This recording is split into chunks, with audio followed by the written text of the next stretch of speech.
I take a number 9, fat boy.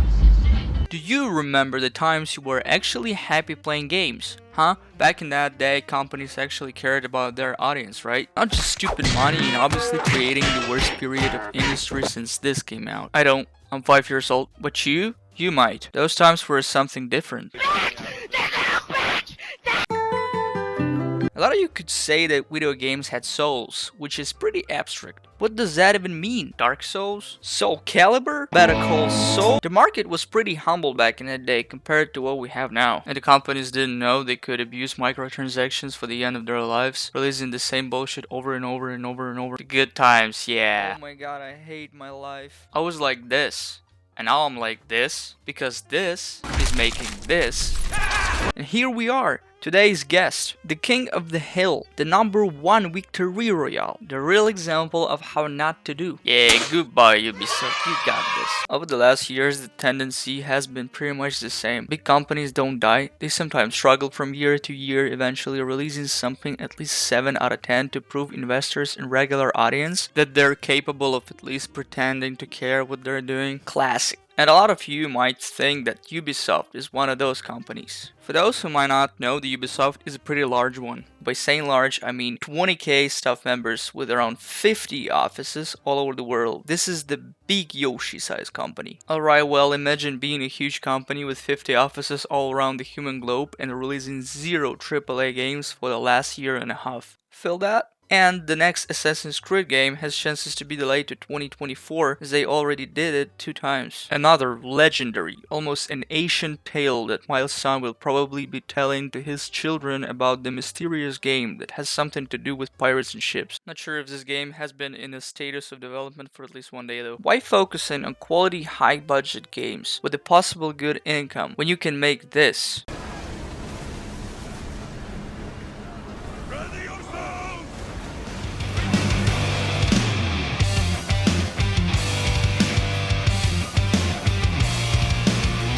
Me! Help me! You can try and name at least 4 Ubisoft games that came out last year. I don't care, I'm making this video, I'll Google it. Legendary Rainbow Six Extraction, which is definitely something that we all have been waiting for. And you're an absolute hero if you remember about this Mario plus Rabbids games, which were not really that bad, but still, no real games. Just Dance that definitely needed the next gen update like all the other cool guys in the class do nowadays. And this. Yeah. I look like this in real life actually. All the other projects were not a very high quality DLCs to the games that came out last century, 0 AAA games, and the big question. Why are we still here? Just to suffer?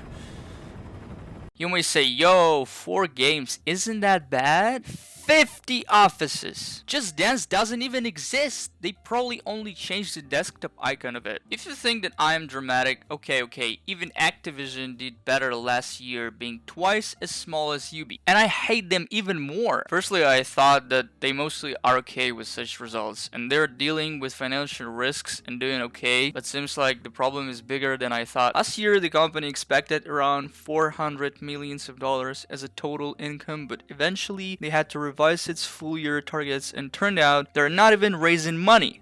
They're losing. They're losing 500 million instead. And 900 mil rapid fall. This is actually impressive. How can someone come from this to this? Off the horse.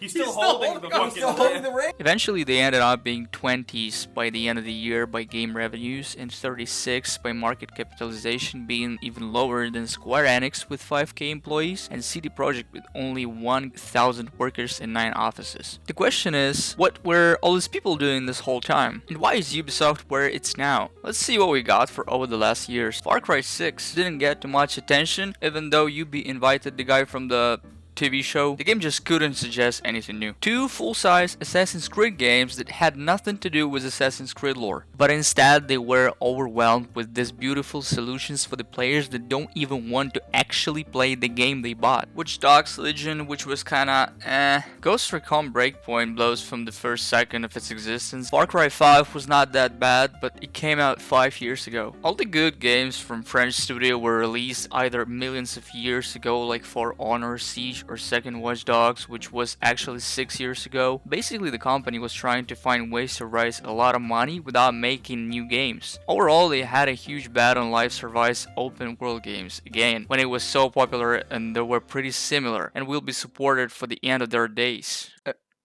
Right? Same old formula about making the game where you have to spend all your money on microtransactions in order not to play the game and doing tons of similar and boring side quests. They even presented the concept of the games that will be supported forever, as they say. Assassin's Creed Infinity will be a home for a variety of games of different genres and lengths. It will mix premium boxed games with paid for and free content. Oh my god, you can play Assassin's Creed game to the infinity? What a blessing. Can't wait to play bad soulless games to the end of my life. The strategy was so clear and obvious they actually forgot to make a game around it, because I cannot call it a game. It's not a game, it's a joke. And do I have to remind that the infinite support of this Life Survives games equals new skins every 2-3 months and maybe a new DLC someday at best. They totally ignored the possibility of making a new IP. Why, when you can just farm money from in-game purchases like forever? The problem is you cannot stop making big games with actually good raids, and they knew it. These guys knew they needed to make something big that will blow players' minds. They were looking at other cool studios making their free-to-play bangers and catching the attention of millions of happy kids spending all their parents' money on V-Bucks. The games that will not be in need of any serious updates.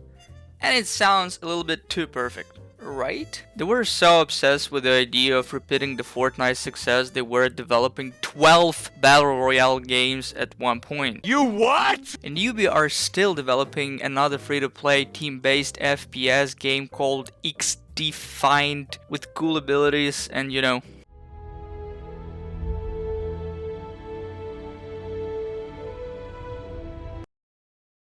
These guys are geniuses. Why haven't I ever thought about that? Maybe because I'm not this guy. I look like this actually. Yves Guillemot Thinks everything is okay. He's the positive guy, you know. Crunches, bad work ethic, low management quality, increasing amount of senior devs leaving the company because of the obvious problems. Nah, it's all good, man. The management thought that, yee, this new game, this is the game. This is gonna be massive, dude. This one be bussin'. Okay, the next one for real. For all these years, Yves Guillemot didn't see any reasons to change anything. Dude was probably like, do what you've been doing, but better and faster. Don't do bad, do good. Thanks to everyone. Who cares, games suck from the moment of concept, right? And nearly a week ago, this beautiful guy addressed to his stuff.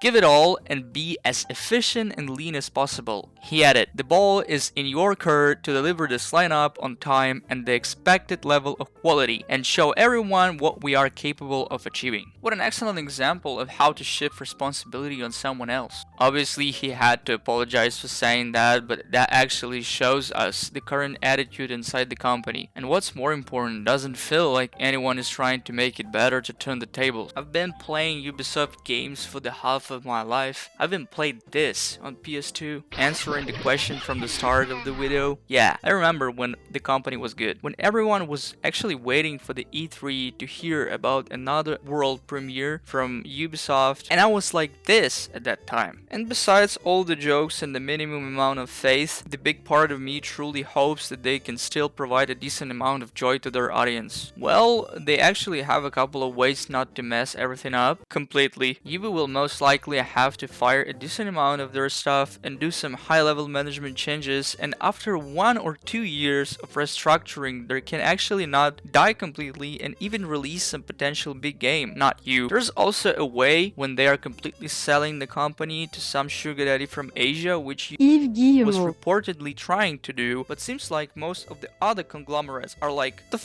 do I have to do with all of this? They will definitely have to cut half of the property to make this deal acceptable for at least someone. Basically, the only way left for them is actually trying to make something good.